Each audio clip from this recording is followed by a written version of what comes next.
V naslednjih nekaj minutah si bomo pogledali osnove dela z večjezičnimi stranmi, in sicer bomo uporabili vtičnik WPML, ki je prvi večjezični vtičnik za WordPress in pa eden izmed najbolj naprednih, se pravi največ neke funkcionalnosti omogoča znotraj svojega vtičnika.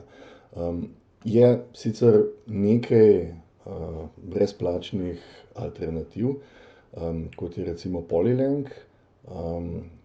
Večina teh alternativ pa deluje tako, da je funkcionalnost nekako onemogočena za recimo pol funkcij in pa potem od tebe zahtevajo, da letno doplačaš za dostop do tega. Zdaj, jaz imam aktivno naročnino za WPML, tako da lahko vsakemu od vas zgeneriram serijsko številko.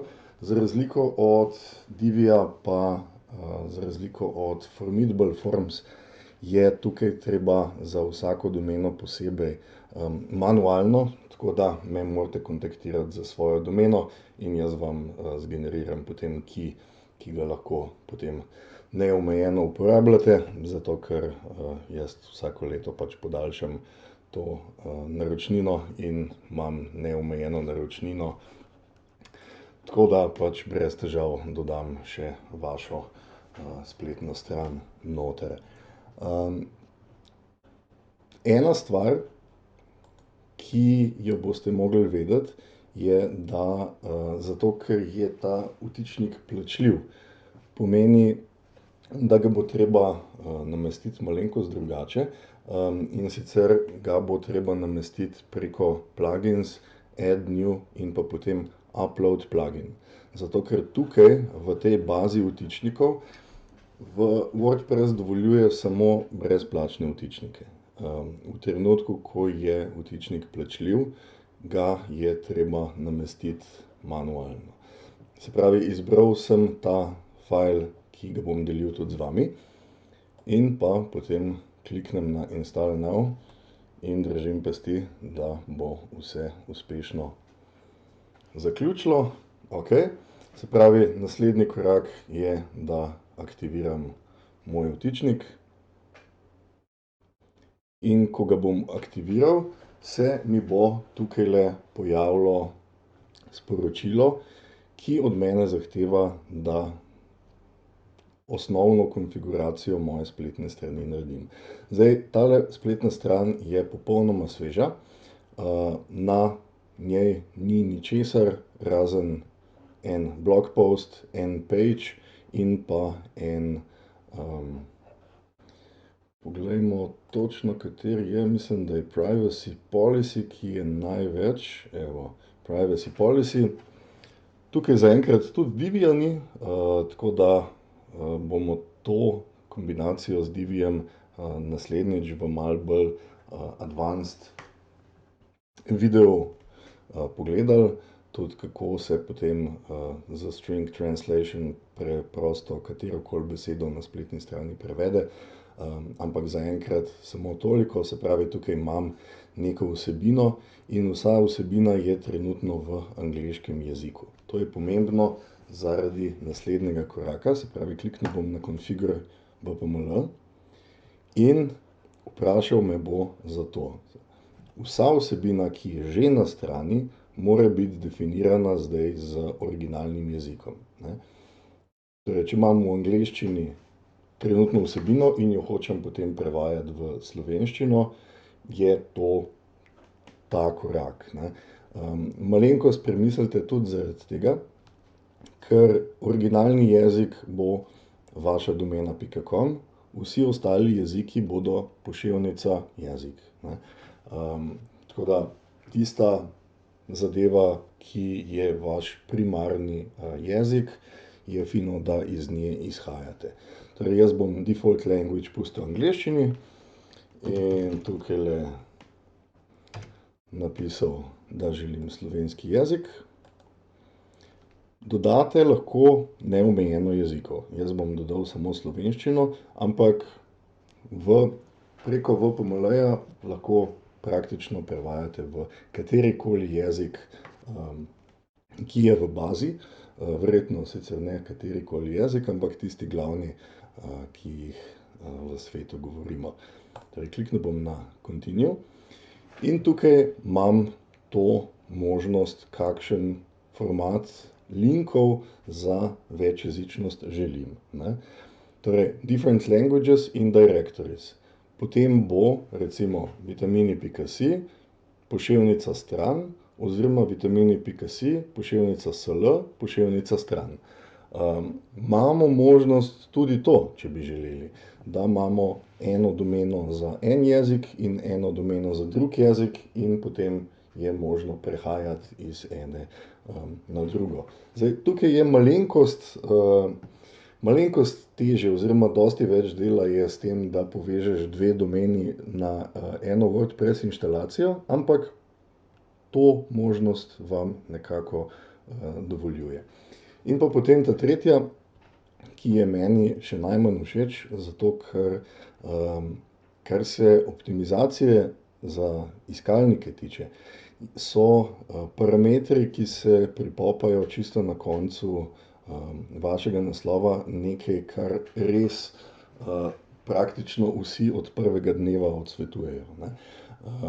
Se pravi, želite imeti human readable URL-je, kot je recimo vitamini.si sl slash neka stran, ne. Ne pa vitamini.si slash stran oklepaj lenk je slovenščina, ne. Oziroma, če bi v WordPressu, ne, če bi še to šli, da spremenimo permalinke na to, kar je originalno WordPress bil, ne, se pravi, bi imeli potem vse strani na naši strani vprašaj p je en, dva, tri in lenk je sl. Dosti hujše oziroma dosti slabše, kot če na primer ohranimo samo to, da imamo post name oziroma lahko bi ga tudi tukaj post name in to je tista najbolj optimalna, verzija URL-jev, ki jo lahko imamo. Torej, vrnem se nazaj na moj setup in izbral bom different languages in directories, dal continue. In tukaj je zdaj tisti del, za katerega sem rekel, da ga moramo skupaj narediti. In se pravi, sitekey je nekaj, kar moram jaz generirati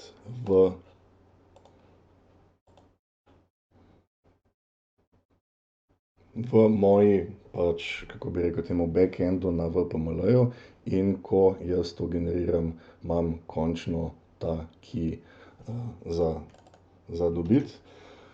Ne vem točno, zakaj mi ga ne dovoljuje, da ga kliknem, glede na to, da je to najpomembnejša stvar na tej strani, ampak dobro, uspelo mi ga je, vsaj upam. Da vidimo, če ga lahko, ja, imam ga v clipboardu. Torej, to kodo moram jaz generirati iz vašega URL-ja, URL-ja vaše domene, in potem jo lahko vpišete noter. Torej, obrnil se bom nazaj, dal tukajle sitekey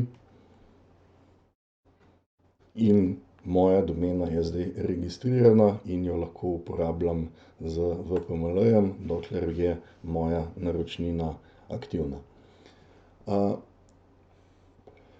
Z verzijo 4.5, ki je izšla, mislim, da dober teden nazaj, je prišla tudi tale možnost translate everything. Jaz je zaenkrat absolutno ne želim uporabljati, zato ker stvar uporablja neko avtomatsko prevajanje, in so rezultati zelo čudni. Tako da jaz si vedno zaenkrat izberem translate sam in potem dovolim komu, da, še prevaja, ne. Se pravi, če ste samo vi administrator strani, drugače pa lahko dodamo vse druge uporabnike, ki jim omogočimo, da lahko delajo prevode, ne. Kar vsakemu ne bi, mislim, odsvetujem, da dovolite, še posebej zaradi tega, ker je pri tako kompleksnih vtičnikih, kakor je VPML, zelo hitro možnost kaj kiksniti oziroma kaj napačno narediti in potem se pač seveda cela spletna stran podere. Zdaj, mogoče v tem koraku, ne, zadiham pa se vrnem nazaj. Kar se tiče želje po večjezičnosti, je tako, da večinoma si jo naročniki sicer želijo, oziroma si želijo funkcionalnosti večjezičnosti, ampak je ponavadi tako, da redkokdo je pripravljen potem to v bistvu izvesti, ne. Zato ker konec koncev vi, če boste postavljali kakšno tako stran, boste samo definirali v bistvu framework, ki omogoča večjezičnost, ne. Nekdo bo pa mogel vse te stvari prevajati, kar pomeni, da vsaka novička je najmanj dvakrat več, mislim enkrat več dela, ne, zaradi tega, ker je treba narediti še verzijo v drugem jeziku, ne. Seveda ni treba vsake vsebine prevajati, če se recimo kakšna novica ne prevede, se preprosto ne pokaže na strani, ki ima ta drugi jezik. No, zaenkrat bom pustil to samo na sebi in kliknil na continue. Če želite pošiljati vse informacije o svojih temah in pluginih, se pravi tako, do you want to share this data with VPML, jaz ponavadi naredim ne, kot na vseh drugih spletnih straneh, ki to hočejo od mene. In pa potem še en košček, ki ga bomo naslednjič dosti bolj podrobno obdelali. Ena komponenta, ki je zelo pomembna, je tako imenovani string translation. Kaj to pomeni? Z uporabo string translation lahko katerikoli blok teksta, ki se pojavi na spletni strani, prevedemo v drug jezik. Se pravi, tudi če se nekaj pojavi izven vsebine, v glavi, v nogi, kjerkoli drugje, je te stvari možno prevajati in možno je prevajati tudi konec koncev vse druge vtičnike, ki se nahajajo na naši spletni strani, tako da pač popoln prevod, ki ga imamo. In še zadnji gumbek, install and activate, me čaka pred mojo prvo večjezično spletno stranjo.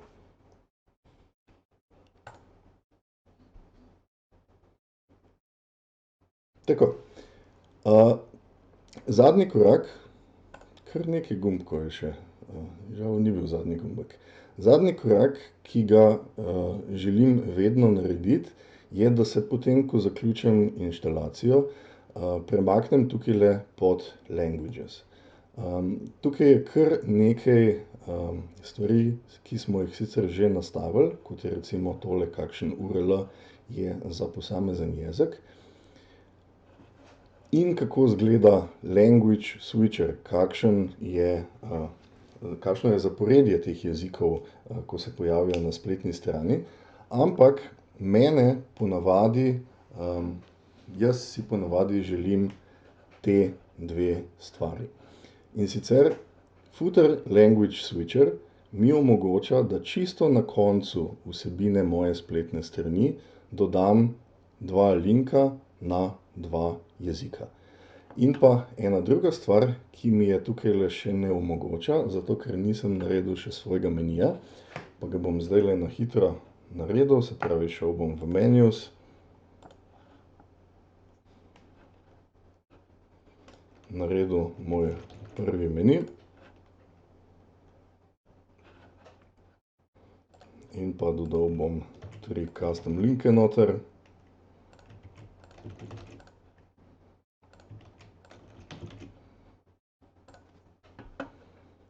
In ga definiral kot primary menu. Zdaj se pa vrnem nazaj, pa bom samo še enkrat osvežil stran. Se pravi, Menu Language Switcher mi zdaj deluje gumbek in tukaj lahko jaz naredim sledeče. Da po vseh elementih, ki se pojavijo v meniju, lahko jaz dodam še Language Switcher. Večinoma jaz naredim tako, da je to, najprej izberem meni, da je to last menu item, se pravi za vsemi ostalimi stvarmi v meniju, da je to spisek jezikov in pa večinoma si jaz naredim takole, da si obkljukam flag in da ni nobenega teksta zraven. Uporabniki bolj ali manj vedno prepoznajo to kot možnost večih jezikov, ampak navigacija je praviloma tisti del, kjer vedno pogledajo, če slučajno obstaja stvar tudi v drugem jeziku, ne. In tukaj lahko potem, če želimo povečati ali pomanjšati te ikone, to naredimo. Shranil bom te nastavitve, ne. Se pravi, samo te dve ikonci bosta tukaj in čisto v nogi bosta velike možnosti, in pa recimo slovenščina in Slovenian, zaradi tega, ker je v obeh jezikih ta možnost, ne. Tudi to možnost smo imeli tukaj, da je native language name, se pravi slovenščina v našem primeru, in pa language name in current language, ne, Slovenian. Tudi to možnost imamo tukaj, da si vklopimo ali izklopimo te možnosti in imamo samo dve ikonci, ki sta, ne. Ogromno enih možnosti, ki jih bomo še v naslednjem videu obdelali, ampak zaenkrat je to to. Avtomatsko je stvar shranjena, tako da če grem na mojo spletno stran zdaj pogledat, lahko tudi tukaj vidimo, da že imam oba jezika in da že imam tudi oba jezika v nogi strani. Tale barva recimo je nekaj, kar bi lahko si vzel nekaj minut in te barve spremenil, ne. Lahko poskusimo popolnoma brez barv.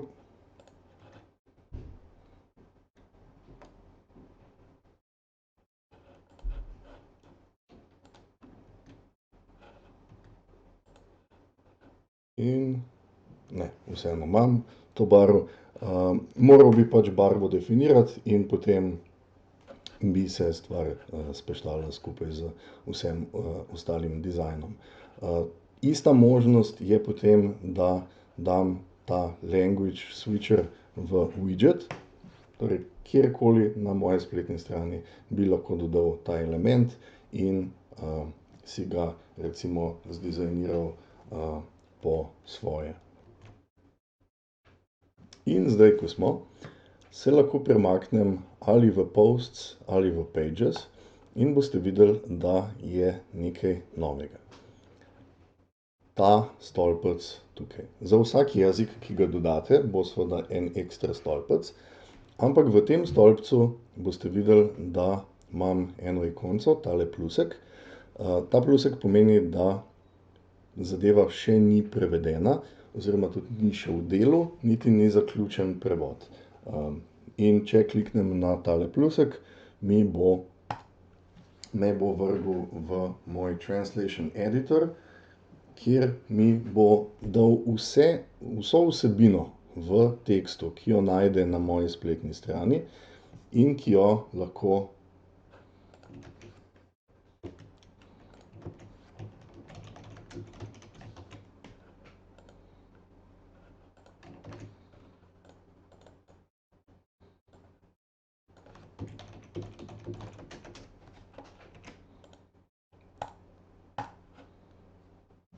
prevedemo. Se pravi, to je naš advanced editor, kjer lahko to vsebino prevedem. Lahko potem vidimo, kje približno se nahaja, ne, to je naslov naše vsebine in to je v sami vsebini. Torej vse, kar bo našel, mi bo vedno dal tukajle v Translation Editor in v trenutku, ko sem zaključil z tem, kliknem na Complete in se bo vrnil meni nazaj v spisek vseh postov. In tole je ikonca, ki bo vidna, če je prevod zaključen. Torej zdaj, če grem jaz v enega, lahko vidim normalen WordPressov editor. Potem